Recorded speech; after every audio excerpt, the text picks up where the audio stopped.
Soy el Dr. Jiménez Acosta y el objetivo de este podcast es conversar con expertos en temas relacionados con la ciencia, la investigación y el deporte, para que nos sirvan de inspiración y de fuente de conocimiento.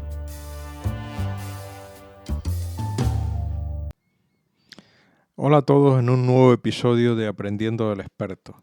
El invitado de hoy es Daniel Marín, astrofísico de formación, profesor de física y química en un colegio de secundaria aquí en Gran Canaria y un gran divulgador científico. Tiene un blog muy seguido en todas las redes por los aficionados a la exploración espacial que se llama Eureka.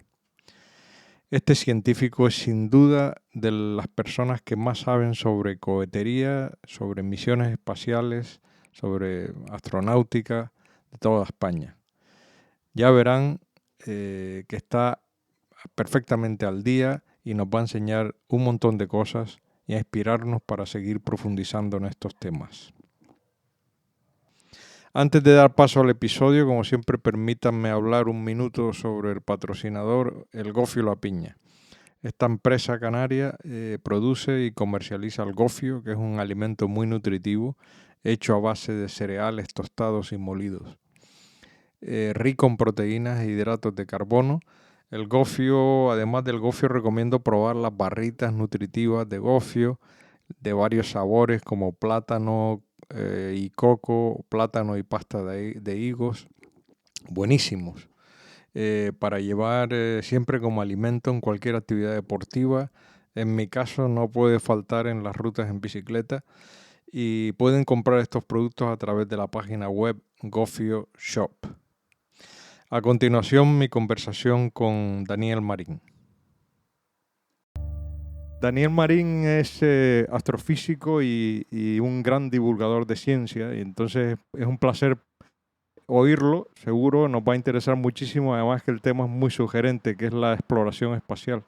Daniel, me gustaría antes que nada empezar como con todas las personas que entrevisto, porque nos cuentes un poco tu formación y cómo has llegado hasta aquí, ¿no? Desde tus inicios y por qué elegiste la carrera de física, estudiaste, ¿no? Y te especializaste en astrofísica, si fue algo vocacional o algo heredado de tu familia, ¿cómo fue esa ocasión, ¿no? Pues bueno, ante todo, muchas gracias por invitarme, Paco. Un placer estar aquí. Y además estamos en mi barrio, no sé si se puede. Efectivamente, sí, sin saberlo, sí. Sin dar más detalles, pero bueno, en mi barrio. Ujú. Somos vecinos. Y nada, encantado de estar aquí.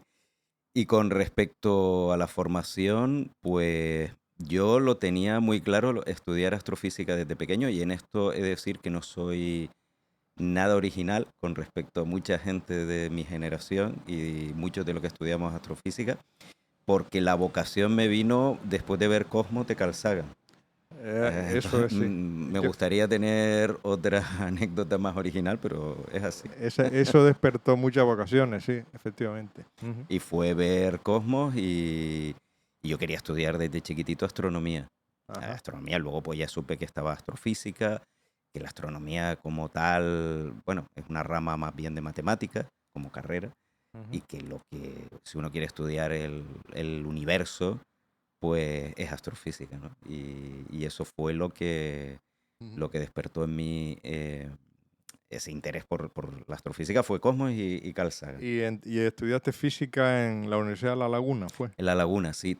Claro, es verdad que yo de pequeño también, como siempre me ha interesado la exploración espacial, luego ya de mayor, mejor dicho, antes de empezar la universidad, pues tanteé a ver, estudiar algo relacionado con la exploración espacial. Lo que pasa es que en aquella época el tema de ingeniería aeroespacial aquí en España, pues no estaba como está ahora, ¿no? Que hay más facilidades, hay más universidades, y de todas formas, ya digo, lo que yo quería estudiar era astrofísica, así que teniendo la enorme ventaja que aquí tenemos una de las principales universidades donde se estudia astrofísica, gracias a los observatorios de Tenerife y de La Palma, pues lo aproveché y estudié en La Laguna. Vale. Y después tienes una etapa, tienes una faceta como divulgador muy interesante. Eres autor de un blog que yo sigo, que se llama Eureka, que me parece fantástico porque tienes una cantidad de información Y, y bueno, me gustaría también que hablara sobre esa faceta de divulgación que tiene en ciencia, ¿no? Y cómo consigues tanto material, porque es una de las cosas que me llama la atención, ¿no? Tu blog está lleno de fotos, de imágenes, o sea, y está muy actualizado, ¿no? Bueno, pues el blog lo comencé porque a mí me interesaba, como he dicho, por un lado la astrofísica, pero por otro lado la exploración espacial. Evidentemente hay puntos ahí de interés común, de intersección entre ambos campos, pero bueno, también me gustaba la exploración espacial y yo veía hace bastantes años cuando empecé con el blog, que empecé en el paleolítico de Internet casi, pues que había poco material de calidad dedicado a exploración espacial en español. Ujú, En inglés había cosas, pero, por ejemplo, determinados programas espaciales del programa espacial ruso, había muy poco, incluso en inglés, había muy poca información. Y entonces, pues me animé. A mí ha interesado siempre la exploración espacial, pero también en concreto la exploración espacial por parte de Rusia y de otros países. Entonces, pues me animé para hacer el blog e ir sacando pues cosas que a mí me resultaban interesantes. En cuanto a la búsqueda de material, pues es echarle tiempo. sí, sí, No es pero me sencillo. llama la atención que todos estos países, Rusia, China, India, que supuestamente uno piensa que tienen como muy en secreto, ¿no? Este tipo de misiones y tal, tú consigues fotografías de todo esto, ¿no? Sí, claro, son cosas diferentes, ¿no? En el caso de India o Japón o algunos países de este tipo, hay material, está disponible. Lo que hay más sobre todo quizás es una falta de interés por parte de los grandes medios a la hora de centrarse en estos programas espaciales, ¿no? Porque, bueno, fuera de, digamos, los frikis de la exploración espacial o profesionales, no les interesa tanto. En el caso, por ejemplo, de Rusia, sí que más que desinterés, pues efectivamente no hay mucho material en inglés. Es verdad que cada vez hay más, pero todavía sigue habiendo mucho material que solo está en ruso. Ujú. Entonces, bueno, yo en su época, de hecho, estudié ruso para poder acceder a este Ajá, material, ¿no? ajá. Y bueno, sí, lees ruso, hoy en día también hay traductores maravillosos, Sí. pero en aquella época no. En cualquier caso, si puedes traducirlo, hay mucho material que no está disponible en inglés, siquiera todavía a día de hoy, ¿no? Ujú. Y el tema es buscarlo y dedicarle tiempo. El tema de China es un poco diferente, pero también es verdad que es más de lo mismo. Lo que pasa es que China tiene mucha información, se publican muchas más cosas de lo que la gente cree, pero se publican en las redes chinas, Claro, en Weibo, claro. Que en sus redes sociales. hay que leerlas y Efectivamente, hay que traducirlas y meterse tal. ahí Sí. y bueno, saber cómo funciona. Y es verdad que, bueno, no son tan transparentes como la NASA o como la Agencia Espacial Europea, eso por Ujú. supuesto. Bueno, si te parece, entramos en materia. Uno de los temas más interesantes que hay hoy en día es todo el tema de los vuelos comerciales y el tema de SpaceX con Elon Musk y todo esto, ¿no? Entonces, me gustaría que habláramos un poco de eso. Preguntarte primero, yo tengo una personal admiración por Elon Musk. Me parece que es un tío que tiene unos conocimientos sólidos, por lo menos, que lo parece, y ha arriesgado su fortuna personal en un proyecto que mucha gente no daba un duro por él, ¿no? Entonces, me gustaría que habláramos de SpaceX eh, y, y qué opinas. Luego ya hablamos sobre los objetivos de llegar a Marte, ¿no? Bueno, SpaceX, se podrá pensar lo que uno quiera de Elon Musk, pero SpaceX ha revolucionado el panorama astronáutico actual, ha revolucionado, por supuesto, el mercado de lanzamientos, el tema de lanzadores. Lo Eh, del cohete que se puede Efectivamente, reutilizar, ¿no? es que hay que tener en cuenta que a día de hoy el Falcon 9, las primeras etapas del Falcon 9 han aterrizado decenas y decenas, más de 100 veces con éxito, seguidas. Y El lo más Falcon sorprendente 9, que es el cohete que ellos usan de es el que forma usan ellos de forma... estándar, sí. Sí, SpaceX ahora mismo tiene el Falcon 9, que es el que lanzan a órbita, y están desarrollando Starship, que es el mayor cohete del mundo. Ajá. que bueno, recientemente realizó su primer lanzamiento que explotó después de, bueno, era muy difícil que en esa primera misión alcanzara la órbita. Pero digo, lo sorprendente del Falcon 9, más allá de que es el cohete ahora mismo con mayor éxito y que se lanza con más frecuencia y está batiendo todos los récords, aunque todavía el cohete Soyuz ruso le gana en número de misiones, pero es verdad que el Soyuz lleva acumulado décadas de uso. De uso, sí. Aparte de todo eso, es que todavía no hay ninguna otra empresa, ni nación, ni agencia espacial de todo el planeta que haya logrado recuperar una etapa de un cohete orbital. Por ejemplo, es verdad que Blue Origin de Jeff Bezos sí ha recuperado del New Shepard, que es un lanzador suborbital, pero cohetes orbitales nadie lo ha conseguido todavía, ni Eso, siquiera una vez, y SpaceX ya lleva centenares de o veces, sea, ¿no? eso vamos a entender, un cohete orbital quiere decir que se lanza el cohete y luego se desensambla, ¿no? O sea, Sí, el Falcon 9 lo que tiene, bueno, es un cohete de 2 etapas, ujú. entonces se separa la primera etapa, que tiene 9 motores Merlin, esa etapa regresa a tierra o bien aterriza en una barcaza, ¿Y en cuánto tiempo regresa? O sea, eso es cuestión de cuestión de minutos, minutos. son minutos, Y sí. ese es el cohete que se vuelve a reutilizar. Eso es, entonces esa etapa se vuelve a reutilizar. La segunda etapa va a la órbita dar vueltas alrededor de la Tierra, Sí. alcanza la velocidad orbital, que son unos 8 kilómetros por segundo, unos 28.000 kilómetros por hora, y se queda o en órbita baja o va a otras órbitas, como puede ser la órbita geoestacionaria, o la Luna, o Marte, o lo que sea. Y lo revolucionario ha sido el recuperar Efectivamente. los motores del cohete, ¿no? Eso es lo más espectacular y lo más revolucionario, pero no lo único, porque a veces se olvida que el Falcon 9, una de sus características principales, es que es un lanzador que se ha intentado diseñar, y ahí viene la genialidad de Elon Musk, lo más sencillo posible. Es decir, por un lado, la tecnología que está detrás de la reutilización es compleja, evidentemente, pero el cohete es lo más sencillo, solo tiene 2 etapas. Hay cohetes que tienen 3 o 4 etapas, este solo tiene una.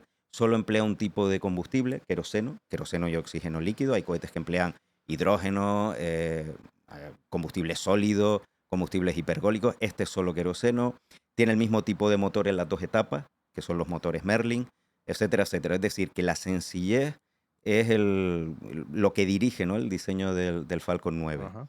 Y eso ha logrado, pues, ya digo, es ahora mismo el cohete eh, que se está lanzando con diferencia, con mayor número de veces, y ha revolucionado la industria aeroespacial, porque el resto de agencias espaciales de todo el mundo están intentando seguir y están intentando copiar a Claro. SpaceX, y por ahora nadie lo ha logrado. Hay otras empresas, en Estados Unidos está, como dije antes, Blue Origin, que también va por ahí, y en Europa tenemos también unas cuantas empresas, en China hay muchísimas que Y están intentándolo, pero nadie lo ha logrado pero todavía. desde el punto de vista técnico, o sea, ¿cuál es, digamos, cuál es la clave con la que ha dado el equipo de Elon Musk para, digamos, conseguir que el cohete vuelva? Porque me imagino que con la cantidad de grandes investigadores que hay en la NASA y tal, los rusos y tal, o sea, ¿qué es lo que, no sé, me llama la atención, ¿no? Sí, sí, Que llama la nadie, o atención. que nadie haya pensado en eso, o que se pensó como algo irrealizable igual. Efectivamente, se había pensado. En astronáutica no hay nada inventado. Entonces yo siempre digo eso, los cohetes no han cambiado desde los años 50. Me refiero al diseño básico, obviamente ahora mismo hay más tecnología, pero en lo que es un cohete de combustible químico de los años 50 con uno de ahora hay muy pocas diferencias. Y si es uno de los 60, bueno, hasta a veces los 60 había diseños más avanzados. ¿Qué es lo que hizo Elon Musk? La tecnología está ahí, eso ya se había pensado, pero se pensaba que, con razón, que no iba a ser rentable a no ser que se lanzasen muchísimas misiones al año. Es Ujú. decir, cuando digo muchísimas misiones, por encima de 20, 30, 40. Y hay que tener en cuenta que la mayor parte de cohetes se lanzan 5, 4, a veces una vez al año. Entonces Claro, simplemente no era rentable. claro. Pero Elon Musk quería revolucionar la industria de lanzamientos, quería además tener una alta cadencia de lanzamientos para también lanzar su red de satélites Starlink, que eso también ha revolucionado la construcción de satélites y las comunicaciones, es otra revolución en marcha. Y quería eso, un lanzador que fuese reutilizable. Y entonces apostó por esta tecnología. También hay que decir que él apostó por la tecnología de aterrizaje vertical, que no la desarrolló primero SpaceX. Esto se desarrolló antes. Por ejemplo, la gente puede buscar en Google DCX, que es un Ujú. prototipo de cohete de aterrizaje, de despegue y aterrizaje vertical de Estados Unidos de los años 90 y ahí se demostró que podía funcionar esta tecnología. Y Elon Musk la aprovechó, esa tecnología estaba madura, apostó por ella, evidentemente con inversión y bueno, también con ayuda de la NASA, que le dio contratos públicos. Y bueno, pues al final ha sido un éxito. E insisto, lo más importante es que por ahora no hay ninguna otra empresa ni agencia espacial que haya logrado recuperar una etapa de cualquier otro cohete. Hay muchos proyectos, pero por ahora SpaceX es la única empresa que recupera etapas. De que nombraste lo de Starlink, ¿qué es eso, Starlink?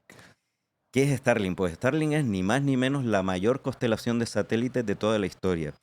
Constelación, cuando se habla de constelación astronáutica, no son estrellas, sino son grupos de satélites iguales que sirven para una misma función. Por ejemplo, los GPS.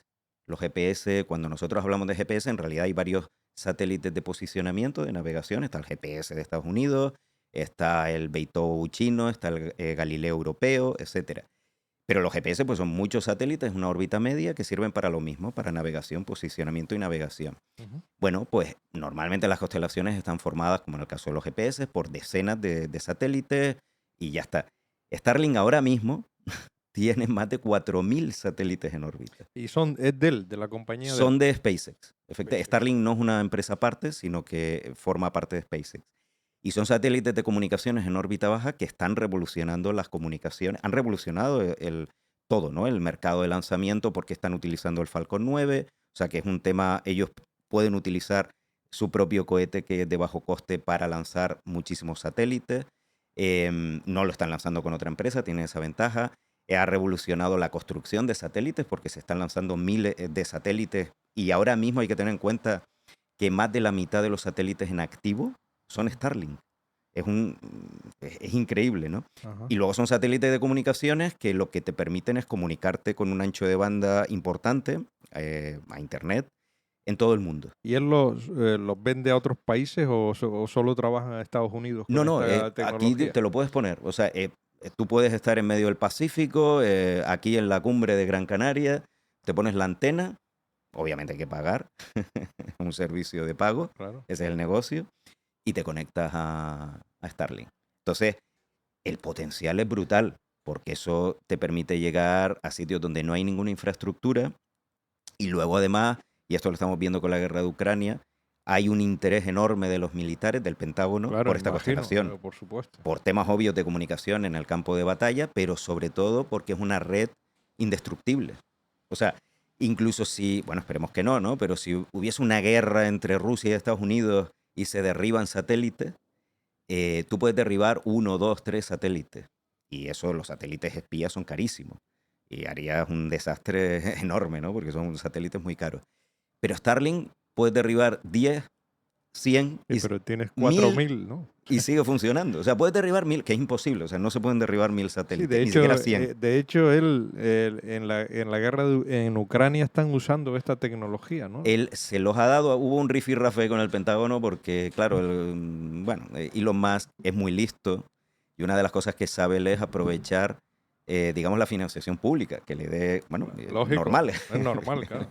Que esto no va de ser buen samaritano, aquí Claro, es negocio. efectivamente. Y claro, él quería que el Pentágono le pagase por los servicios porque el gobierno de Ucrania está a otras cosas, ¿no?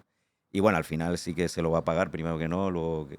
Bueno, pero además de esta constelación de Starlink, SpaceX ha propuesto al Pentágono una constelación muy parecida, basada en estos satélites, pero militar, e incluso para otras agencias del gobierno de Estados Unidos o incluso de gobiernos aliados. Sí, que eso es top secret, me imagino, ¿no? Porque Medio secret, no, top no, pero hay cosas que se saben, otras que no. ajá. Claro, el gobierno de Estados Unidos siempre intenta que no haya un monopolio en esto. Por ejemplo, en el tema de lanzadores, las cargas estratégicas, o sea, satélites espías militares o satélites de la NASA, el gobierno de Estados Unidos intenta que no sea solo SpaceX, Sí, sino sí, que haya más proveedores. otras compañías, Claro, claro. porque si no, SpaceX es barata, pero si está en monopolio, pues lógicamente Claro. te sube el precio, porque tontos no son. Claro. Y entonces intentan que, por ejemplo, la otra empresa, que es ULA, United Launch, la otra, bueno, la que lanza los Atlas 5 y los Delta 4, y ahora el Vulcan, pues sigue ahí también con contratos del ULA gobierno. pertenece a otro empresario ULA es una americano. empresa aparte que se fundó en su momento a partir de Boeing y Lockheed Martin, que son los dos Ah, grandes grande. multinacionales aeroespaciales y de armamento de Estados Unidos, ¿no? Y que las dos están metidas en el programa espacial. Por ejemplo, Boeing fabrica el cohete SLS de la NASA, Lockheed Martin te fabrica la cápsula Orión, que va también con el cohete SLS a la Luna en el programa Artemisa. O sea, son empresas que siguen, por supuesto, teniendo un papel protagonista en el programa espacial de Estados Unidos. Porque después está también el empresario de Amazon o de Jeff Bezos, sí. Jeff Bezos, que también está en el... Sí, es de la empresa que comentaba antes, Blue Origin. Blue Origin. Entonces, Blue Origin se plantea un negocio parecido. Ellos están desarrollando el cohete New Glenn, que es más grande que el Falcon 9, mucho más pequeño que el Starship, pero más grande que el Falcon 9, y también es un cohete reutilizable que se va a recuperar la primera etapa. Y al mismo tiempo, con Amazon, no con Blue Origin, sino con la empresa Amazon, quieren lanzar una constelación de satélites que se llama Kuiper o Kuiper, también De parecida, de comunicación. miles de satélites también. No, no. Que el tema de las estos se llaman megaconstelaciones. Antes hablamos de constelaciones. Starlink es una megaconstelación por motivos obvios. Y ahora hay muchísimos gobiernos y empresas que están intentando desarrollar megaconstelaciones. Europa tiene un proyecto que se llama Iris 2 o Iris al cuadrado, no sé cómo lo pronuncian, para desarrollar una megaconstelación europea también. Ujú. China tiene un proyecto también para lanzar 13.000 satélites, la India también, un montón de empresas. O sea, es un tema que luego tiene una parte negativa, por supuesto, del uso del espacio, porque si saturamos la órbita baja, pues claro, si empezamos a tener miles y miles y miles de satélites, hay ya otra serie de Otro problemas. problema. Antes mencionaste el Starship, que es el cohete más grande que se ha construido y que el objetivo de este cohete es el de intentar llegar a Marte.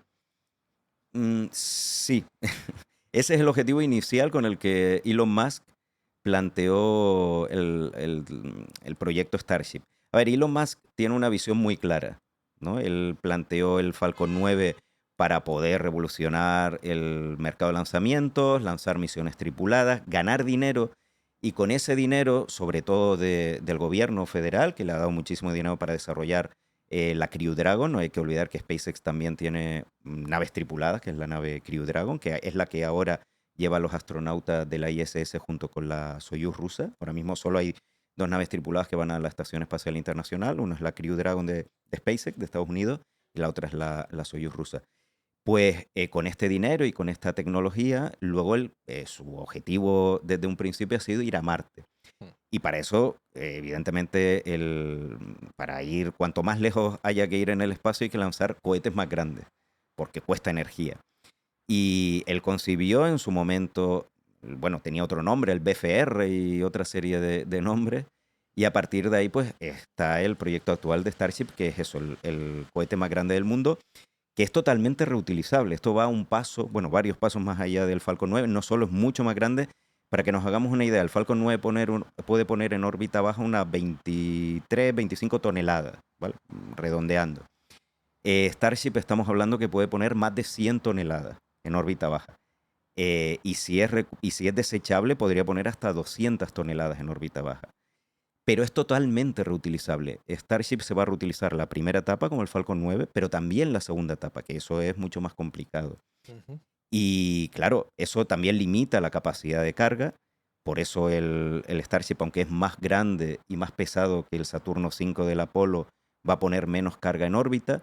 Pero claro, es que es reutilizable, entonces se gasta combustible para todo lo que es la recuperación, ¿no? Bueno, pues con este proyecto él quería ir a Marte, efectivamente. Lo que pasa que, bueno, pues la historia siempre te lleva por una serie de derroteros y a todo esto hay que tener en cuenta que tenemos el programa Artemisa de la NASA, que es un programa para poner seres humanos en la Luna en 2025. Este programa estaba en marcha, pero le hacía falta un módulo lunar, porque claro, el programa Artemisa tenía el cohete SLS, la nave Orión para llevar a los astronautas a la órbita lunar, pero faltaba algo para llevarlos desde la órbita de la Luna, alrededor de la Luna, hasta la superficie de la Luna, un módulo lunar. ¿Y ese por qué no usan el que fueron con el Apolo? Buena pregunta, buena pregunta. Porque bueno, bueno, eso es un tema interesante, ¿no? Que a veces la gente dice, ¿por qué no se usa el Saturno 5? o por qué no se utiliza tecnología antigua. El tema es que si ahora se intentase construir el Saturno V, no se podría. Y uno dice, bueno, ¿y cómo es posible? Porque claro, cuando los cohetes, las naves espaciales, tienen un componente artesanal Ujú. que son más obras de artesanía que de una cadena de montaje. Entonces, hay técnicas, hay elementos que ya no se fabrican y que a partir de esos elementos, pues son soluciones de diseño que te tienes que adaptar porque no hay otra cosa. Entonces, Claro. ahora tenemos una tecnología más avanzada, pero si quieres replicar el módulo lunar del Apolo exactamente igual, pues te ves a lo mejor que la empresa que fabricaba los motores, bueno, sigue funcionando, te iba a decir que ha quebrado, pero no, en este caso sigue funcionando, pero la aleación que usaban ya no se Ya no es la fabrica, entonces misma, tienes que claro. utilizar otra, eso significa el motor ya cambia las especificaciones, hay que probarlo. Al final todo es una cadena, es Sí. una reacción en cadena y al final lo que tienes es un Tienes que diseño muy hacerlo diferente. nuevo otra vez, No te sale rentable copiarlo. copiarlo. Bueno, pues se puso en medio el programa Artemisa de la NASA, buscaron un módulo lunar y SpaceX ofreció la Starship, que la Starship es tanto el sistema de lanzamiento como la segunda etapa del cohete, que es lo que se pone en órbita. Ofreció una versión de la Starship como módulo lunar. Y la NASA le dio el contrato, más que nada porque era tremendamente barato. O sea, las empresas que competían, que entre ellas estaba Blue Origin, ahora de memoria no me acuerdo, pero bueno, más del doble era Y lo que el ofrecían. Starship dices que es el que va a la estación internacional. No, No. lo que va a la Estación Espacial Internacional es la Crew Dragon, que se lanza con el Falcon 9. Starship ahora está metida en el programa Artemisa y es una arquitectura un poco complicada que lo que harán en la misión Artemisa 3, que está planeada para 2025, pero ya te digo yo que hasta 2026 o 2027, con suerte no se lanza, es los astronautas despegan en un cohete SLS de la NASA en una nave, dentro de una nave Orión, van a la órbita lunar y ahí se acoplan con la Starship que ha sido lanzada previamente desde la Tierra. Ah, Pasan a la Starship, que es el módulo lunar, y de ahí a la superficie de la Luna. Luego vuelven a despegar, se acoplan con la nave Orión y regresan a la Tierra. Es una arquitectura parecida a la del Apolo, pero el módulo lunar, en este caso Starship, es muchísimo más grande.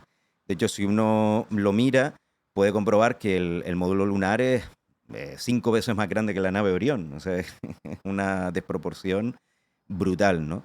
Y por eso digo, todo esto, el tema es que ahora Starship, la prioridad para SpaceX no es ir a Marte, sino la prioridad es fabricar el módulo lunar para el programa Artemisa de la NASA. Y en Marte, pues se deja para una etapa posterior que evidentemente Elon Musk sigue empeñado en ir allí. yo le oí a él hablar en una entrevista, precisamente en un podcast de Lex Fridman, no sé si los conoces, Mm, son podcasts muy buenos, científicos americanos. Y le oí hablar hace unos meses que le hizo una pregunta muy concreta, ¿no? ¿Cuándo vamos a poner un hombre en Marte, ¿no? Y él dijo que entre 5 y 10 años. Claro, en Internet hay una broma que es se habla siempre del Elon Time, del tiempo de Elon. Porque él te dice, vamos a hacer esto en 6 meses, un año. A veces acierta. Es verdad que todo esto viene porque los plazos de desarrollo de SpaceX son tan rápidos. Por ejemplo, Starship, ha sido cuestión de años. O sea, hace 3 años en Boca Chica, en Texas, no había prácticamente nada, que yo era un descampado. Había empezado SpaceX a hacer unas pruebas, pero no había nada. Ahora hay una industria, hay una fábrica a todos los niveles de un complejo industrial y de lanzamiento que es el más grande del mundo en muchos sentidos. Y ahí es desde donde donde se ha lanzado Starship por primera vez y se van a lanzar los vuelos de prueba. Entonces, es verdad que el avance ha sido tan rápido que si lo comparamos con el SLS, que lleva 10 años y despegó el año pasado, o sea, despegó con poca diferencia con Starship, pues claro, Claro. da vértigo. Pero las cosas, los plazos que dice Elon hay que tomárselo, Y bueno, eso, ahora Elon Time. mi segunda pregunta, ¿no? Ya metiéndonos con Marte, desde el punto de vista científico, cuál es el principal desafío, o sea, de llevar a alguien a Marte? O sea, ¿por qué tecnológicamente me imagino que está ya dentro de las capacidades de llevarlo, pero cuál es el principal riesgo o desafío para que no se pueda ejecutar hoy sino que hay que esperar a 10, 15, 20 años. Claro, el principal desafío es que hace falta para ir a Marte una nave grande, una nave espacial grande. Eh, bueno, por el tema de que hace falta energía y hay una cosa que se llama la ecuación del cohete o la ecuación de Tsiolkovsky, y por eso los cohetes tienen etapas, por eso van perdiendo partes para poder alcanzar la órbita, ¿no? Porque un cohete de una etapa no puede alcanzar la órbita. Entonces, al final tú necesitas un vehículo muy grande para ir a Marte y para tener diferentes etapas, poder aterrizar, poder regresar, etcétera. Y para eso necesitas un cohete muy grande y por eso es Starship. El problema es que, claro, hasta ahora pues no hay ningún cohete tan grande. De hecho, por eso se está desarrollando Starship y otros países están desarrollando cohetes también grandes. Bueno, el único país que está desarrollando un cohete similar es China, que tiene Larga Marcha 9, que será un cohete comparable en capacidad a Starship. Es el único país que está desarrollando uno igual. En el resto del mundo no hay nada parecido. Y entonces hacen falta cohetes grandes porque necesitamos una nave espacial grande. Vale. ¿Cuáles son los desafíos? Hay varios. Desde el punto de vista tecnológico, uno que es importante es lo que se llama ISRU, que son las tecnologías de utilización de recursos in situ. Traducido al español significa utilizar los recursos locales para poder tú aplicarlo a tu misión. Un ejemplo, utilizar el aire o el hielo que hay en Marte para fabricar combustible, para fabricar metano. Ujú. Bueno, el hielo, a partir del hielo no puedes hacer metano, pero sí puedes tener oxígeno líquido, puedes tener hidrógeno líquido, puedes tener agua, obviamente, para una base marciana. O sea, estás utilizando determinados recursos que eso te permite no tener que llevarlos tú. Y como la ecuación del cohete es exponencial, es decir, tú para llevar algo de carga necesitas combustible, pero para llevar ese combustible necesitas también más combustible y si aumentas un poquito la carga, al final tienes un cohete muchísimo más grande, ¿no? Pues si puedes fabricar el combustible allí, puedes utilizar el agua que hay en Marte, eso te permite tener una nave inicial más pequeña. Ujú. Esa es una tecnología que hay que desarrollar porque nadie lo ha hecho todavía. Es verdad que, por ejemplo, el rover Perseverance, que está ahora en Marte, tiene un experimento para fabricar oxígeno a partir de la atmósfera, el experimento MOXIE, pero es un prototipo muy, muy chiquitito, ¿no? Ujú. Entonces, aquí estamos hablando de fabricar toneladas y toneladas de metano, de agua, de oxígeno en Marte, y eso es complicado. Otra tecnología que hay que desarrollar es, por ejemplo, todo lo relacionado con la protección de la radiación de los astronautas. Ya. Y eso es delicado, porque sabemos que en el espacio hay una dosis en el espacio interplanetario hay una dosis de Pero radiación muy intensa. aunque vayas dentro Efectivamente, sí. o sea, traspasa la... Sí, es que hay dos fuentes de radiación importantes en el espacio. Una son el viento solar, digamos, que son básicamente protones que vienen del Sol. Bueno, hay núcleos de helio, pero sobre todo protones. Cuando se dan las llamadas tormentas solares, pues esas partículas tienen más energía y hay un tema de suerte y de que si coincide la misión con el máximo solar. Por ejemplo, ahora estamos cerca de un máximo de actividad solar. Eso significa que es más probable, pero todo es como el tiempo meteorológico, el tiempo solar es, bueno, algo estadístico. Entonces es más probable que te pille una tormenta solar y que te venga una lluvia de protones energéticos que evidentemente tienen mayor capacidad de penetración en los vehículos y en el cuerpo humano, ¿no? Ujú. Y al ser más energéticos pueden hacer más daño en el Sí, sí. ADN. Eso por un lado. Y luego tenemos los rayos cósmicos. Correcto.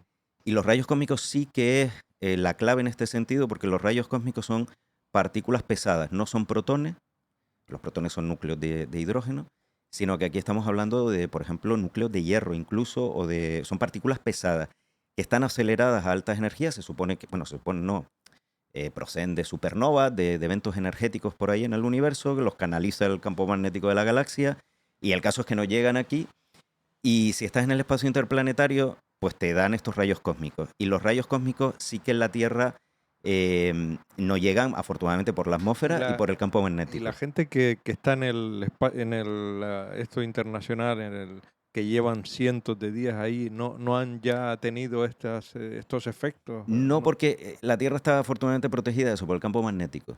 Sí. Entonces llegan rayos cósmicos y llega también viento solar, pero muy poco. Y aparte del campo magnético, bueno, también está protegido por el propio planeta. O sea, claro, la mitad del cielo visto desde la Estación Espacial claro, Internacional es claro, la Tierra, claro, entonces eso claro, ya te protege. claro, En el espacio interplanetario no estás protegido por campo magnético ni claro, nada. claro. Entonces te llega tormentas solares y te llega rayos cósmicos. Y con el problema de que cuando tú dices, bueno, en el máximo solar tengo más probabilidades de que me vengan tormentas solares, voy a hacer la misión al mínimo solar. Pero es que en el mínimo solar, el campo magnético solar es más débil, entonces te llegan más rayos cósmicos. Ya, El tema es que hay pocos estudios de los efectos de los rayos cósmicos en seres humanos. ya, Bueno, entiendo. en organismos biológicos en Sí, sí, general. sí, sí. Porque, claro, los astronautas están en la Estación Claro, Espacial Internacional, y están sí que hay protegidos ahí. estudios Mm. del tema de los protones, pero de rayos cósmicos hay poco. Entonces, todos son modelos, extrapolaciones, pero hay muchas incógnitas. Bueno, pues digo todo eso, que eso es un desafío porque, claro, hay que blindar la nave, hay que tener zonas seguras, pero los rayos cósmicos no puede estar todo el rato protegido continuamente en una zona segura, eso sería para las tormentas solares y es un problema. A ver, no es a veces se plantea como el que vaya a ir a Marte va a coger cáncer seguro, no es así, lo que se ha medido en el espacio interplanetario son dosis de radiación que en principio, vamos, no es como una película de terror que Sí, vaya a fulminar a los sí, sí, astronautas, sí, pero bueno, cualquier persona sabe que no hay una dosis mínima de radiación sí, segura. sí. Entonces, los astronautas que vayan tendrán que saber que evidentemente Es un pues riesgo, sí. tienen más riesgo de desarrollar cáncer en lo que les quede de vida. Por eso se habla de tripulaciones con una edad media mayor. Ujú, Bueno, eso ya es otro, otro tema, la selección de tripulaciones, cómo ujú. se haría. ¿Cuánto se tardaría en llegar aproximadamente? Eh, Eso depende del sistema de lanzamiento que tengamos, cómo sea nuestra nave y cuál es el sistema de propulsión. Starship, por ejemplo, utilizaría propulsión química tradicional, que lo que consiste es en, bueno, haces un encendido de los motores en la órbita baja terrestre, alcanza la velocidad de escape, apagas los motores, tienes una órbita de transferencia, se llama una órbita elíptica hasta Marte, y cuando llegas a Marte enciendes otra vez los motores para frenar en órbita primero de Marte y luego aterrizar. Si sigues esa trayectoria, normalmente para ir a Marte puedes tardar 6 meses, 10 meses, más o menos. Ah, vaya. Depende mucho de la ventana de lanzamiento. Las ventanas de lanzamiento es cuando los planetas están alineados de forma adecuada, la Tierra y Marte, y eso ocurre aproximadamente cada 2 años. Pero no todas son igual de favorables. Hay ventanas de lanzamiento que te permiten llevar más carga y otras menos. Entonces, si tú no, si es una ventana de lanzamiento desfavorable, a lo mejor lo puedes compensar con una trayectoria más larga, en vez de 6 meses, 10 meses. Eso es lo que se tardaría aproximadamente. Y cuando están en órbita, digamos, no hace falta encender motores o cómo. No, una vez que está situada en una órbita, ¿Mm? por ejemplo, si vas hacia Marte, no hace falta tener ningún motor encendido. Lo que sí se hace en todas las naves, tanto tripuladas como no, bueno, tripuladas a Marte no he ido ninguna todavía, pero las naves no tripuladas hacen maniobras de corrección, porque obviamente la trayectoria, la órbita tiene errores y tienes que ir afinando esa trayectoria con determinadas igniciones, con determinados impulsos, maniobras que te corrigen la trayectoria para llegar a tu destino. Pero eso en la Luna, Marte, Júpiter, cualquier trayectoria. Ujú. Bueno, vamos a cambiar de tema. El tema de la luna, ¿no? ¿Cuál es el objetivo de volver a la luna? Quiero decir que una vez que ya hemos llegado allí, ya, bueno, ¿por qué hace la NASA esta inversión tan potente, ¿no? Y relanza de nuevo el programa de Artemisa para llegar a la luna, ¿no? Aquí hay dos factores principales, uno científico y otro político. Y van de la mano, claro. El espacio siempre va de la mano la política de la ciencia y la tecnología. El factor científico, que no estaba en la época del Apolo, es que ahora sabemos que en el polo sur, también en el polo norte, pero sobre todo en el polo sur de la Luna, hay hielo. Hay zonas, hay cráteres que están en sombra permanente, que nunca llega la luz del sol, y ahí se ha acumulado hielo. Hielo de agua. A veces la gente se ríe cuando se dice hielo de agua, bueno, no va a ser hielo de otra cosa, pero no. Puede Los, ser de... por ejemplo, los cometas tienen hielo de metano, hielo de dióxido de carbono. O sea, en el sistema solar hay muchos hielos. Ujú. Pero bueno, la Luna es hielo que todos conocemos, el hielo de agua. Y sabemos que hay hielo allí en el Polo Sur. ¿Y por qué es importante? Pues lo que decíamos antes, el ISRU. El hielo, aparte de que hay un interés científico porque este hielo procede de cometas y asteroides que han chocado contra la Luna para investigar pues cómo ha sido la evolución de la Luna y todo esto, este hielo se puede utilizar pues para fabricar oxígeno, para fabricar hidrógeno, tiene ya combustible y comburente para una nave espacial y también para agua para una base tripulada y oxígeno para esa base tripulada. ¿Y qué pasa? Ahí hay hielo, pero no son reservas infinitas. De hecho, no se sabe muy bien cuánta cantidad hay y no se sabe muy bien cómo de puro está, cómo de fácil va a ser aprovecharlo o no. Eso es uno de precisamente de lo que está impulsando ahora pues todo las ondas espaciales no tripuladas antes de Artemisa, que es investigar en qué estado se encuentra en este hielo. Y claro, hay una competencia ahí, no solo Estados Unidos, sino un montón de agencias espaciales. Estamos hablando de Corea del Sur, que lanzó hace poco una sonda que está en la Luna, pero India, Rusia, Europa, todos quieren ir a la Luna para investigar este hielo y otras cosas. Y claro, el primero que se haga con el control, digamos, de esas zonas donde hay hielo, pues aunque la Luna, los tratados internacionales no te permiten apropiarte de Sí, una zona, sí. pero que te echen de allí. Ese es el tema. O sea, si llegan los estadounidenses o llegan los chinos, que el otro programa tripulado lunar que tenemos ahora está Artemisa, pero luego está el programa tripulado chino, que ya han dicho que quieren poner un ser humano en 2029 o 2030. O sea, hay una competencia ahí, ¿no?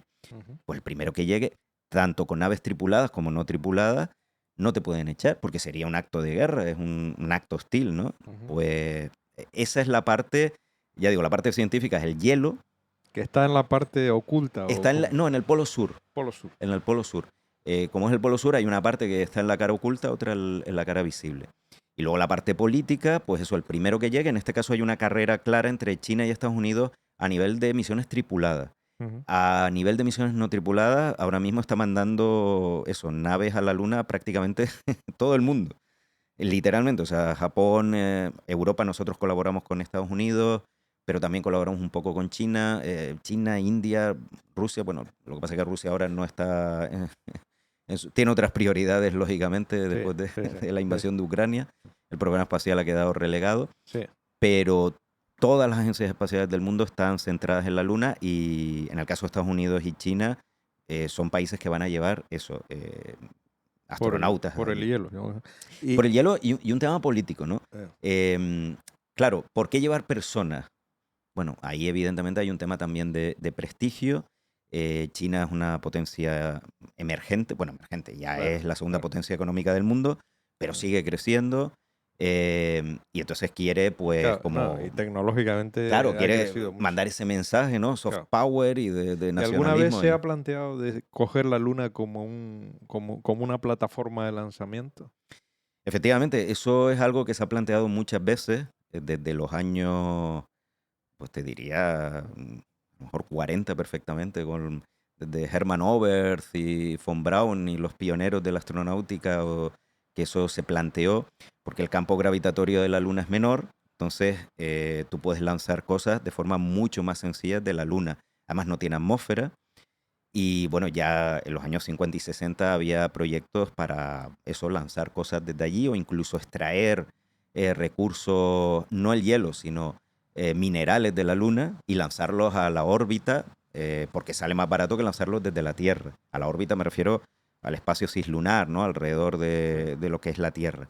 Sale muchísimo más barato que lanzarlos desde la Tierra porque el campo gravitatorio es menor.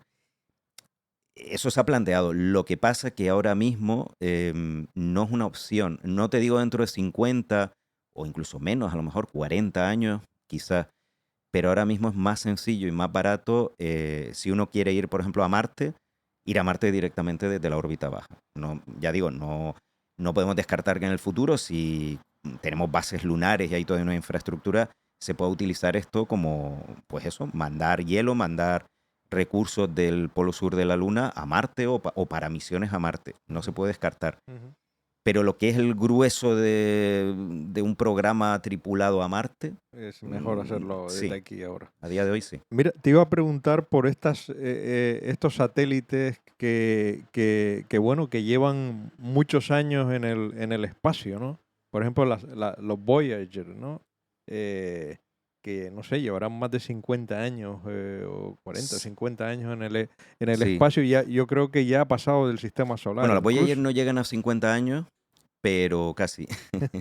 Sí, llevan más tiempo las Pioneer 10 y 11. Ajá. Las Pioneer 10 y 11 fueron los primeros objetos fabricados por el ser humano que alcanzaron la velocidad de escape del Del sistema sistema solar. solar. Ahora mismo tenemos 5 objetos. Y esto se sigue, por supuesto, se sigue rastreando perfectamente, ¿no? Bueno, Habrá. Las Pioneer ya no funcionan, pero las Voyager sí, siguen mandando cada vez menos porque funcionan con radioisótopos, con un generador de radioisótopos de plutonio, 238, y claro, por la desintegración radiactiva cada vez emite menos energía, ¿no?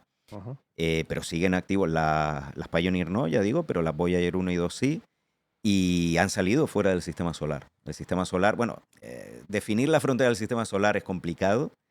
Se suele definir lo que es la heliopausa, se llama la heliopausa, que es donde la influencia del viento solar cede y lo que tenemos es el viento interestelar. O sea, cuando uno pasa la heliopausa, ya no está en el reino del Sol, de las partículas del Sol, sino que lo importante es el viento interestelar, las partículas que están, eso, entre las estrellas de nuestra galaxia.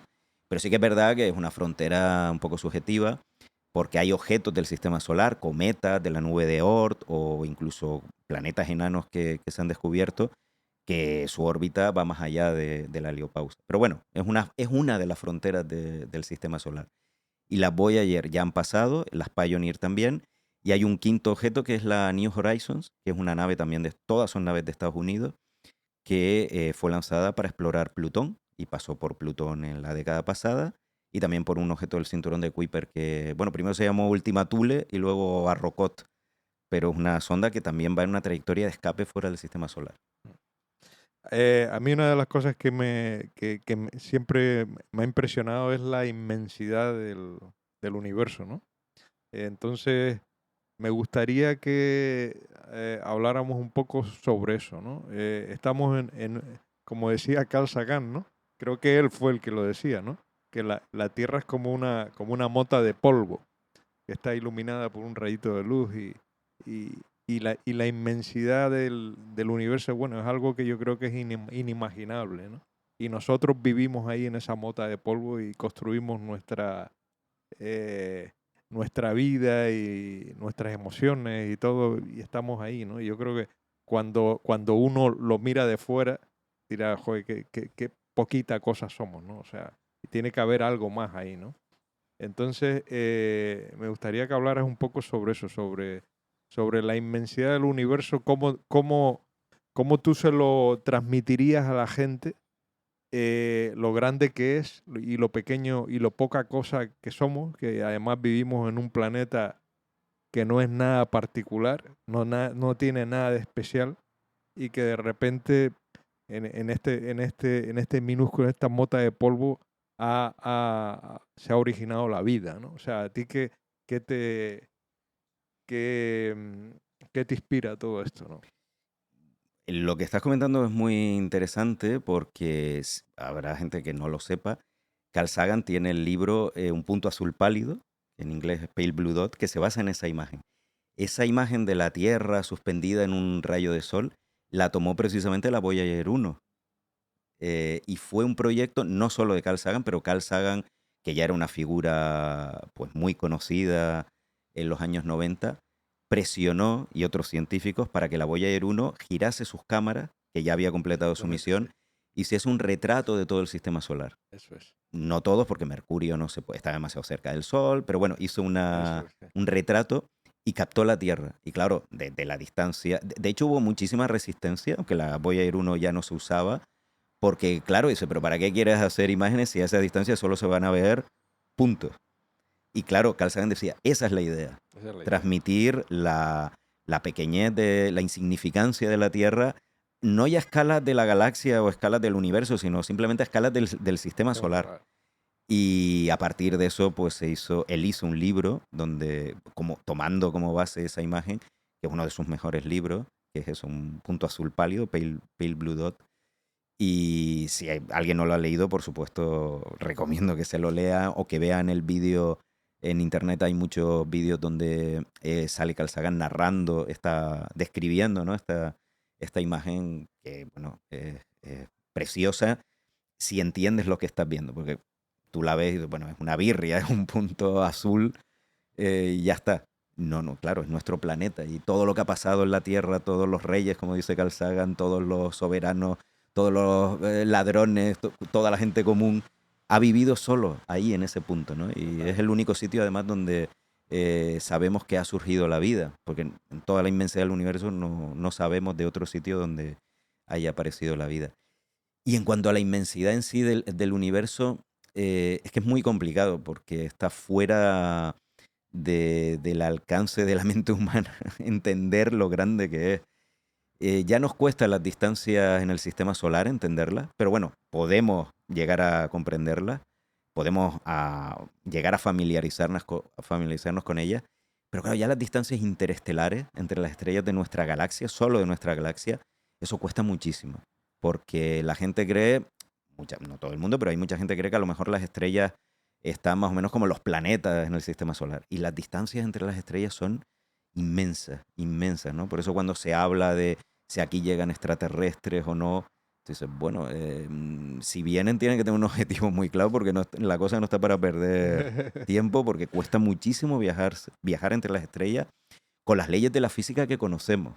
Si alguien descubre que los agujeros de gusano se pueden fabricar, pueden materializarse y usarse, eso sería otro tema, o alguna otra forma de propulsión superlumínica, pero con las leyes de la física actuales, el espacio interestelar es inmenso y cuesta muchísimo transmitir.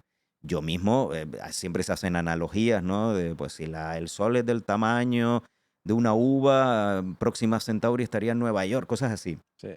Pero al final yo creo que eso tampoco transmite lo grande que es el espacio interestelar.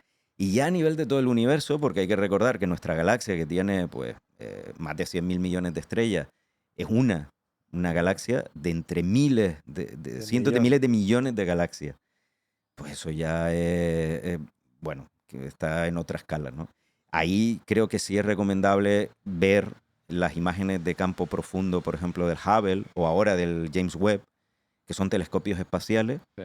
Y estas imágenes de campo profundo lo que hacen es que el telescopio espacial se queda apuntando durante muchas horas, a veces no seguidas, sino que, bueno, lo apuntan, luego hace otras cosas, vuelve a apuntar y se va acumulando toda la luz recibida y al final tienes una exposición de días y en una zona donde en un telescopio terrestre no se veía nada, alguna estrellita de nuestra galaxia y ya está, de repente aparecen miles y miles y miles de galaxias, una zona chiquitita del cielo.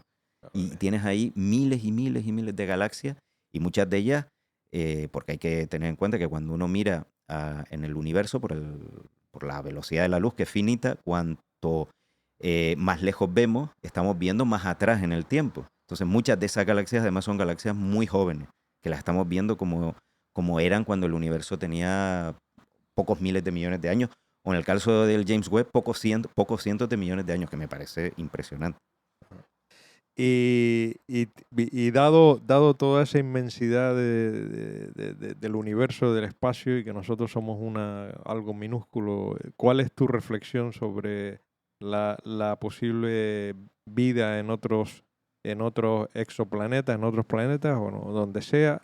Porque lógicamente es lo de la paradoja de Fermi, ¿no? Que decía que con todo lo que hay, sin embargo, no hay evidencias científicas probadas de vida extraterrestre, ¿no? Y ya no digo inteligente, pero ¿cuál es tu reflexión sobre esto, ¿no?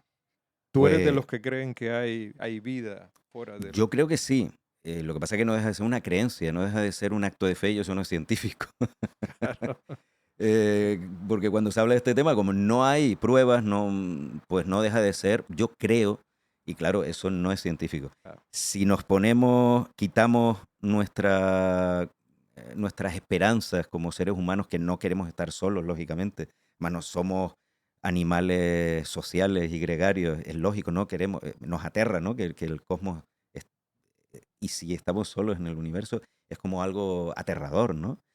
Eh, si quitamos eso y lo vemos fríamente, a lo mejor estamos solos en el universo. Me refiero como vida inteligente. Bueno, a veces no somos muy inteligentes, pero como especie inteligente, la única que conocemos, Sí. es perfectamente posible, Ujú. desde el punto de vista científico, que seamos, por ejemplo, que seamos los primeros, la primera civilización que surge, o que hayan habido otras en otra galaxia, Que han pero han desaparecido. desaparecido.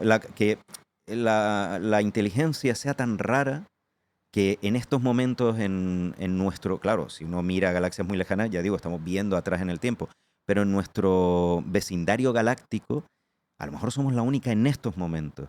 Eso es perfectamente posible. Y a lo mejor la civilización inteligente más cercana está, pues, yo que sé, a 100 millones de años luz en otra galaxia y totalmente inaccesible.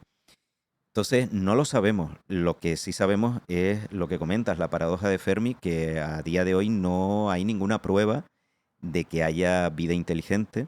Y de hecho es interesante porque la paradoja de Fermi original no era de detectar vida inteligente, que ahora pues buscamos vida inteligente a través de radio, de láseres, de señales, ¿no? Sino lo que decía Fermi es, a ver, el universo, uno solo puede viajar, lo más rápido que se puede viajar, que nos dejan las leyes de la física, es la velocidad de la luz. Bueno, no podemos viajar justo a la velocidad de la luz, pero podemos acercarnos mucho.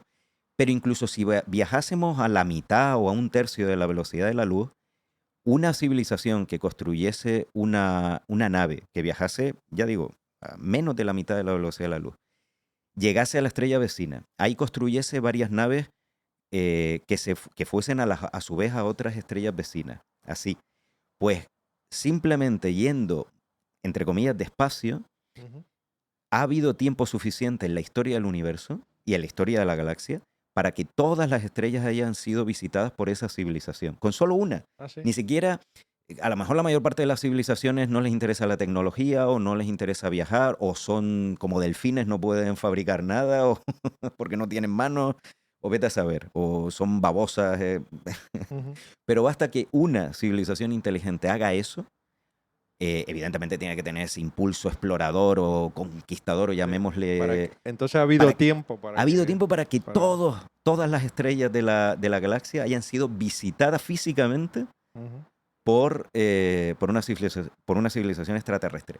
De hecho, claro, cuando se habla de esto, inmediatamente ya hay mucha pseudociencia, mucho folclore alrededor, ovnis, entonces los científicos serios, digamos así, no les gusta hablar de eso, pero sí que dentro del SETI, de la búsqueda de inteligencia de extraterrestre, de civilización extraterrestre, un apartado es la posibilidad de que haya objetos o pruebas de visitas de civilizaciones en el sistema solar. Claro, eso se menciona poco porque enseguida, pues bueno, ya acabamos La en, alarma y tal. Sí, acabamos en pseudociencias y en sí, sí. chifladuras, Ujú. pero es posible. El caso es que no hay pruebas de eso. Eso es a lo que se refería Fermi, que Mm. incluso moviéndonos muy despacio, me refiero entre las estrellas, ¿no? Y despacio son muchos, muchos kilómetros por segundo, pero moviéndonos incluso a la velocidad de las Voyager, Ujú. que se mueven muy, muy despacio, que alcanzarán una estrella cercana dentro de miles de años. Bueno, y no van directamente a ninguna estrella, pero en la cercanía. Podríamos movernos eso. En la historia del universo, una civilización podría haber visitado todas las estrellas de la galaxia y no tenemos pruebas de que eso haya ocurrido. Entonces, tampoco tenemos pruebas de efectivamente ninguna señal. Mm, lo que pasa ahí sí que llevamos muy poco tiempo. O sea, y ahí chocamos también con el tema que la vida humana es muy breve comparado con Mm. la edad del universo, pero también de los procesos Ujú. en el cosmos, ¿no? Entonces, Ujú. llevamos observando el cielo buscando señales extraterrestres de radio Muy poco tiempo, ¿no? décadas. Claro, Y esas décadas no de forma continua, en sí, frecuencias que, bueno, a lo mejor emiten ahí, a lo mejor no. claro. Otro tema es Entonces, la comunicación entre seres que pueden ser extraterrestres, ¿no? Eh, Otra pregunta filosófica sería, teniendo en cuenta la inmensidad del universo, cómo surgió todo del Big Bang hace 13.800 millones de años, miles de millones de años, eh, ¿cómo, quiero decir, tú eres de los que piensan que esto surgió al azar, como una fluctuación cuántica o como se llame, o es algo que todo está tan perfecto como para pensar que pudo haber un creador detrás? No sé, es algo que... Bueno, eso ahora mismo no me acuerdo quién lo decía, pero era una en plan broma, ¿no? Como decía, bueno, si esto, el universo es obra de Dios, ¿no? Y es obra de un ser superior, yo le daría un par de recomendaciones para mejorar este producto porque es manifiestamente mejorable, ¿no? Eso lo decía Stephen Hawking, creo. Stephen Hawking, ¿no? Bueno, pues es posible, ahora no me acuerdo quién lo decía. No lo sé, no lo sé. Ahí sí que no tengo ni idea. Eh, no se puede descartar nada, ¿no? Lo que sí es verdad, eh, que la ciencia, el hecho, a mí lo que me maravilla no es tanto saber si existe un ser superior, un Dios, un creador, no lo sabemos. Eh, pero lo que me parece maravilloso es que podamos responder en la época en la que estamos a determinadas preguntas que la humanidad se lleva planteando milenios, ¿no? ¿Cuándo nació el universo? ¿Qué es lo que va a pasar con el universo? Que seamos capaces de ver cómo se formaron las primeras galaxias ahora con el James Webb, galaxias que estamos viendo, galaxias que tenían pocos cientos de millones de años, tal y como las estamos viendo ahora.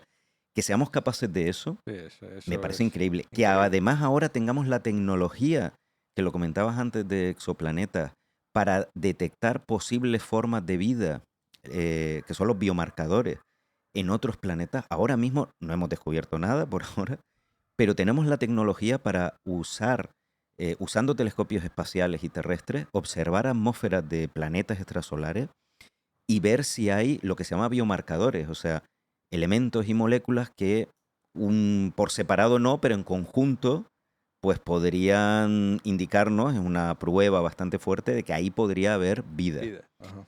A mí eso me parece fantástico y me parece alucinante porque cuando Carl Sagan hizo Cosmos, ya que hemos hablado mucho de Carl Sagan, esto ni se planteaba. O sea, el estudiar de atmósferas de planetas situados a decenas de años luz buscando posibles rastros de vida era algo que parecía ciencia ficción y ahora tenemos Correcto. la tecnología. A mí Para hacerlo. esto me parece increíble. Entonces, bueno, yo no sé si, si el universo lo ha creado alguien o algo, no lo sé, pero el hecho de que a día de hoy seamos capaces de responder esto me parece increíble. Luego hay otros misterios, como la energía oscura o la materia oscura, pues evidentemente que nos recuerdan que todavía nos queda mucho. Sí, bueno, que la física, me imagino que estará evolucionando, eh, como evolucionó cuando Einstein dio la teoría de la relatividad, tal, y todo esto, y ahora con el tema de la materia oscura y de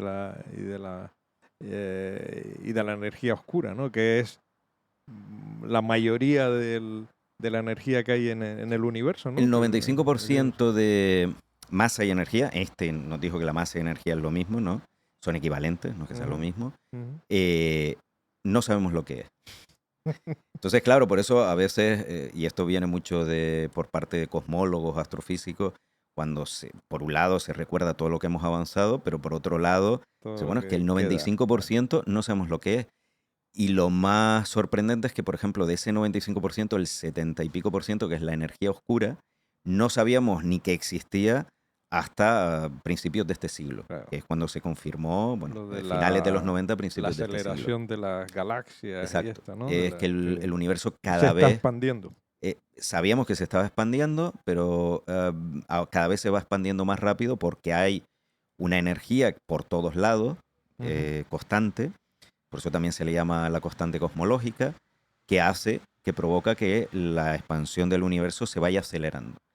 Eh, no de forma catastrófica, porque si hay unos modelos que si esta energía oscura no fuese constante, si no fuese dinámica, y por ejemplo modelos se le llama energía fantasma y cosas muy, muy curiosas, pues podría ser incluso una expansión exponencial y podríamos llamar lo que se llama el Big Rip, que es que la expansión es tan rápida, llega un momento que los átomos no pueden permanecer unidos y se desintegra todo el universo a nivel subatómico. Ujú. Bueno, que la gente esté tranquila, que no parece que ese sea el caso, pero sí que sabemos que el universo se amplía cada vez, se expande cada vez más rápido. Y luego está la materia oscura, que es un 25% de la masa del universo, que sabemos que es algo que es materia, por eso se llama así, que son partículas, pero no tenemos ni idea qué tipo de partículas. Podría ser una mezcla de partículas, hay muchos modelos, muchas propuestas, hay muchísimos experimentos intentando detectar la materia oscura. Por ahora ninguno, es muy frustrante, porque hay muchísimos experimentos y por ahora ninguno ha detectado estas partículas, ¿no? Ujú. Los aceleradores de partículas no se han detectado tampoco partículas que pudiesen ser parte de esta materia oscura. Entonces, otro misterio importante porque el 25% de la masa del universo, pero además es, por ejemplo, de la masa de la galaxia, es fundamental la materia oscura para explicar cómo se ha formado la galaxia, la estructura la estructura de nuestra galaxia, cómo se forman las estrellas. Necesitamos, ¿no?, saber qué es esta materia, de qué está hecha, qué partículas son. Ya digo, hay muchos candidatos, neutralinos, acciones, pero por ahora no sabemos qué es. Daniel, ya para ir acabando, quería hacerte unas preguntas ya más personales y algunos consejos, ¿no? Que nos dieras. Uno sería, bueno, ¿qué aficiones tienes fuera de la astronomía? Bueno, fuera de la astronomía y de la exploración espacial, aficiones, me gustan los idiomas, me gusta estudiar idiomas. Ujú. Me meto a veces a estudiar idiomas muy raros porque me gusta simplemente, luego se me olvida, pero Ajá. tengo esa afición. Sí, ya dijiste que el ruso, Sí, claro, además lo que tiene, me gustan los idiomas porque no solo, en este caso es un tema, en principio era un tema directo para saber más cosas del programa espacial ruso, pero te abre puertas a otras culturas, a otras ujú, formas de pensar, te ujú, das cuenta que cosas que das por sentadas, ujú, bueno, igual que cuando uno viaja, ¿no? Que ujú, te das cuenta que el mundo es muy grande, que hay muchos países, mucha gente por ahí ujú, y te abre la mente, a veces estamos muy encerrados en nuestra cultura y en nuestras cosas, ujú. y los idiomas son una puerta a esas culturas. Y me gustan los idiomas, por eso cuanto más raros también me gustan más, Ajá. porque te abre, pues eso, Eh, puertas a formas de pensar diferentes. Al final, bueno, todos los seres humanos somos iguales Son muy parecidos, sí. genéticamente, Sí. pero pues eso, te abre muchísimas puertas y muchos horizontes. Me gustan los idiomas y ahora, pues como tengo un hijo pequeño, el resto del tiempo ya no me da para más. Ya te da para... Tenía otras aficiones, tenía otros hobbies, pero ahora no. ¿En qué trabajas ahora? Yo soy profesor de física y química de Ajá. secundaria, pero bueno, llevo unos años que estoy dirigiendo de coordinador de fomento de las vocaciones científicas de la Consejería de Educación. Ajá. Entonces, a nivel profesional, uno de los objetivos es apoyar, desarrollar proyectos para llevar al aula a los estudiantes canarios Ujú. y canarias, pues determinados proyectos, eso, para fomentar las vocaciones científicas. Qué bueno. Eso es súper interesante además. Sí, muy bonito. Y sí, de eso se trata, ¿no? De lo que hacemos, de un poco despertar vocaciones, ¿no? Y que la gente empiece a interesarse por temas científicos. Bueno, y a nivel también de afición, que no lo comenté, pero lo debo comentar porque si no me matan mis compañeros. Tengo un podcast también con unos 3 amigos, con Víctor Ruiz, Víctor Manchado y Cavi Paso, que se llama Radio Skylab, que es Ajá. otro hobby, realmente es otra afición, Otra porque bueno, afición, claro. tú lo sabes bien que esto Efectivamente. Sí, es sí, una sí. afición. Sí, pues, lo hace por amor al arte. Sí. Sí. Recomiéndanos, bueno, ya has hablado del libro Pale Blue Dot de Carl Sagan, ¿no? Si quieres recomendarnos algún otro libro interesante que suelas regalar a algún amigo, libros de estos que te han marcado, que recomiendes. Bueno, de Carl Sagan, volvemos aquí, ¿no? Ya que hemos hablado mucho de él como figura de divulgación, ¿no? Lo bueno que tenía Carl Sagan es que combinaba la ciencia, pero también pues metía temas de humanidades. O Ah, sea, era una divulgación holística, ¿no? No sí, era solo sí, astronomía, hablar por las supernovas, no, no. sí, sí, Te metía en relatos, pues te hablaba de Eratóstenes, de sí. la transmisión del conocimiento, el método científico, y ese es un tipo de divulgación que a mí personalmente me gusta muchísimo. Entonces, no solo Carl Sagan, hay otros autores. Yo recomendaría, por ejemplo, una breve historia de casi todo, de Bill Bryson, ¿eh? Sí, sí. Ese lo han recomendado varios, ¿eh? Porque es un libro fantástico para Me lo han meterse recomendado varios ya. en tema de la historia de la ciencia. Es maravilloso. Y muy bien escrito, por lo que Está se ve, muy, sí. muy bien escrito. Es verdad que, bueno, para gustos colores hay gente que le satura tanto dato y tanta anécdota, pero me parece un libro clave para entender la historia de la ciencia y a nivel humano, ¿no? Que la ciencia no deja de ser, pues eso, una aventura humana y no es algo frío, sino que va evolucionando y desarrollándose según vicisitudes históricas, pues, muy particulares, ¿no? Y luego recomiendo, por supuesto, Un punto azul pálido de Carl Sagan, Cosmos, también otro de Carl Sagan clásico, lo que pasa que es verdad que pues ya ha llovido bastante desde la obra original, aunque han salido actualizaciones. Y luego eh, el otro, bueno, es que en general casi todos los libros de Carl Sagan son muy recomendables, ¿no? En toda su obra yo la recomiendo en conjunto Ujú. porque sigue estando perfectamente vigente, sobre todo esa transmitir que la ciencia es fundamental para la supervivencia de nuestra civilización. Primero que es apasionante, que es una aventura apasionante y que es eso, es esencial, ¿no? Ahora que nos enfrentamos además a retos como el cambio climático, superpoblación, la solución no pasa por nacionalismo extremo, no pasa por supuesto, guerra, pasa por ciencia. La Ujú. ciencia es quien nos va a dar la respuesta, porque a veces ante estos problemas, pues vemos discursos anticientíficos, Ujú. Sí, sí. antirracionales, ¿no? A Ujú. veces se vuelve a discursos casi de la Edad Media, ¿no? Sí, sí, sí, sí. De superstición, de negacionismo. Lo estamos viendo ahora, ¿no? Hay mucho en general, ¿no? De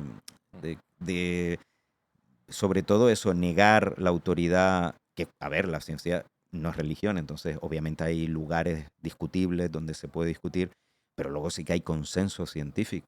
Sí, sí, hay que dejarse guiar por la gente porque que conoce el tema a fondo, ¿no? Claro, y ves, lo estamos viendo en esta época, sobre todo con las redes sociales, que te llega alguien en Twitter, en Instagram o en TikTok, ¿no? Con un vídeo diciendo cuatro tonterías y en contra de un argumento que lo ha planteado a lo mejor Sí. un investigador que lleva toda su vida.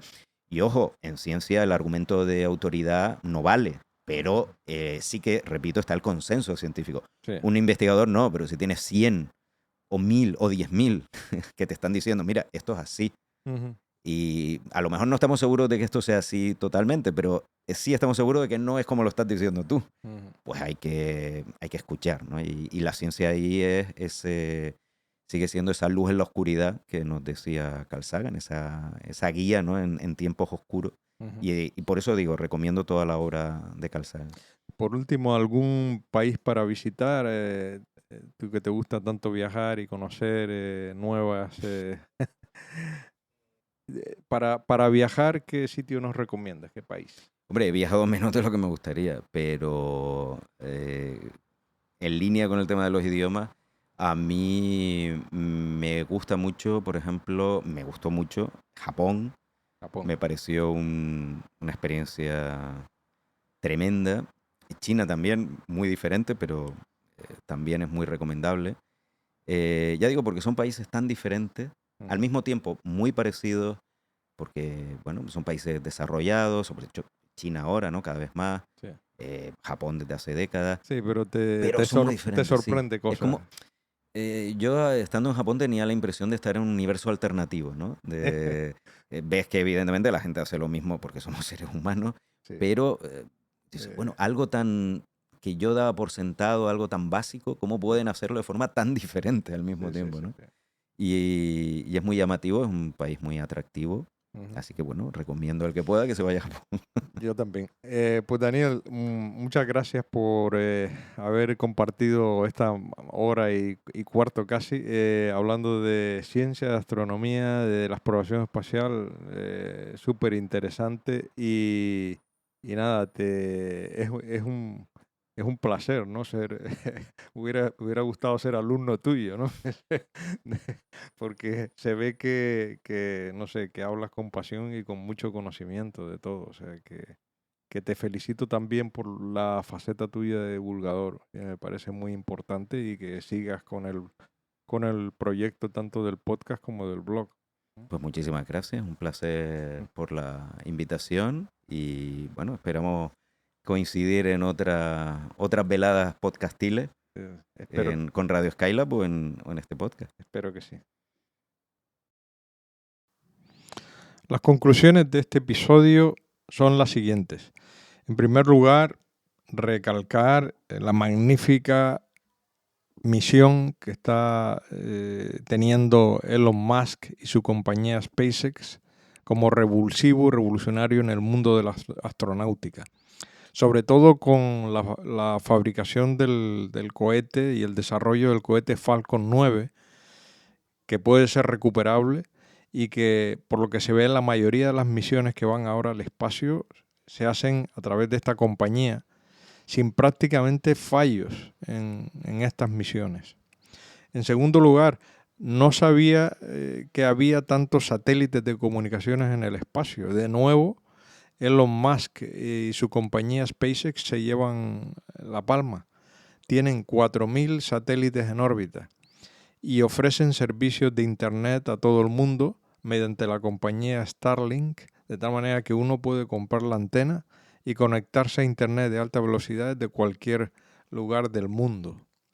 Daniel Barín, sin embargo, hace hincapié en que esto dentro de un futuro puede haber problemas por tanto satélite que hay en baja órbita y lo que se llama basura espacial.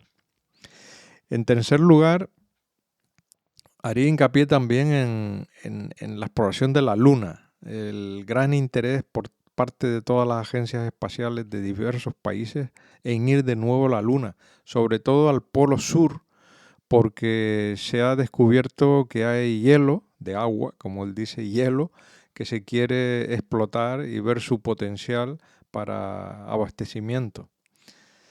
En cuarto lugar, ir a Marte es complicado porque hay que desarrollar cohetes de mucha envergadura. SpaceX, de nuevo, está desarrollando y el mayor cohete del mundo que se llama Starship, con la idea de mandar un hombre a Marte. Daniel nos comenta que no solamente es el problema del cohete, que tardaría 6 meses en llegar aproximadamente, sino de las radiaciones que sufren los astronautas que irían en esta cohete, porque hay dos tipos de radiaciones nocivas para el ser humano. Una sería la que viene procedente del viento solar, que está constituida fundamentalmente por protones, que son átomos de hidrógeno, y en segundo lugar los rayos cósmicos, que están producidas ya por metales pesados, que todavía serían más problemáticos.